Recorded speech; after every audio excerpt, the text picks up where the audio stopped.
Kumusta kayo? Tara, samahan niyo ako sa isang paglalakbay. Isang paglalakbay sa isang lugar kung saan ang pananampalataya at ang katubigan ay nagiging iisa. Okay, simulan natin to sa baybayin ng Barangay Rizal sa Pilipinas. Dito may isang taunang selebrasyon kung saan ang mismong dagat tila nagiging saksi sa kanilang napakatinding pananampalataya. At alam nyo, may isang salaysay dyan na nagsasabing kapag andyan na ang kanilang patrona, kahit gaano pa kaalikabok ang alon, bigla na lang itong humihinahon. Ano ba itong ritual na to? Ito yung tinatawag na Curacol Fluvial Procession, isang napakasiglang piyesta sa dagat na ginaganap tuwing ika-13 ng Agosto bilang parangal sa Nuestra Señora de Salvacion, ang mahal na birhen ng kaligtasan. Imagine niyo to, nasa gitna ka ng dagat, paligid mo daan-daang bangka, lahat maukulay, lahat puno ng mga deboto. Tapos sabay-sabay silang sumisigaw ng Viva la Virgen! Dumadagundong sa buong baybayin, ramdam na ramdam mo yung init at lakas ng kanilang debosyon, parang humalo sa alat ng hangin. At ang nakakabilib dito, madalas, hindi maganda ang panahon. Nandyan yung walo-walo, yung malalakas na alon, at biglaan ding bumubuhos ang ulan o subasko. Pero heto yung kwento, may matibay na paniniwala ang mga deboto na sa oras na maisakay na ang imahen ng birhen sa bangkwerna sa pangunahing bangka, biglang kumakalma ang lahat. Napakaganda, di ba? Pero teka, saan nga ba to nanggaling? Paano ba nagsimula ang lahat ng ito? Well, yan ang alamin natin ngayon. Balikan natin ang kasaysayan sa likod ng makapangyarihang tradisyong ito. Nagsimula pala ang lahat noong 1950s. May 6 na lalaki. Sila yung tinawag na 6 na fundadores na nagdala ng imahen at ng debosyon mula pa sa Albay. Tapos, fast forward to 1963, naging opisyal na bahagi na ito ng piyesta.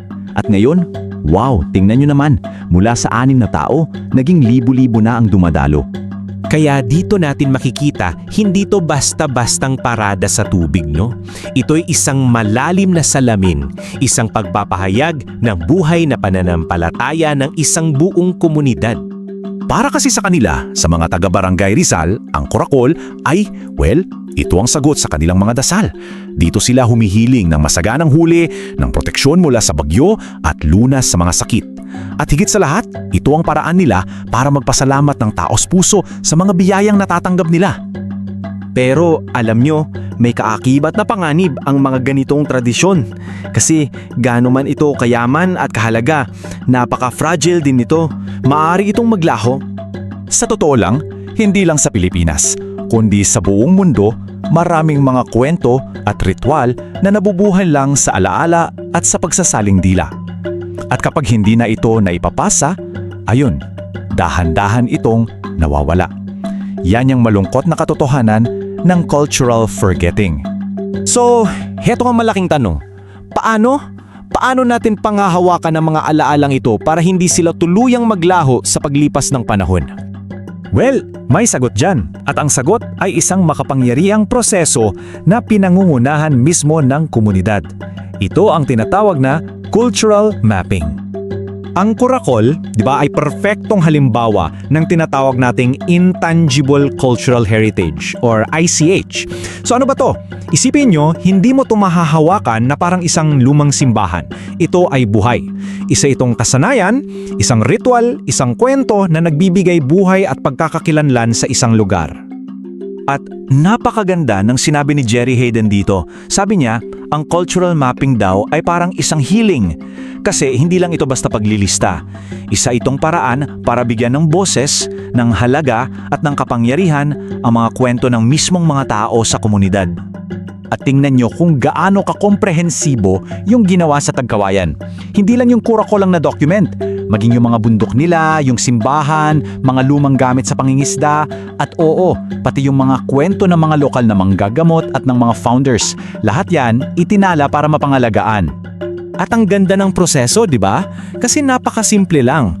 Una, yung mga tao mismo ang kinakausap. Sila ang source.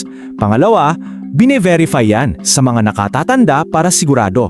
Pangatlo, itinatago sa isang digital registry. At panghuli, ibinabahagi sa buong mundo.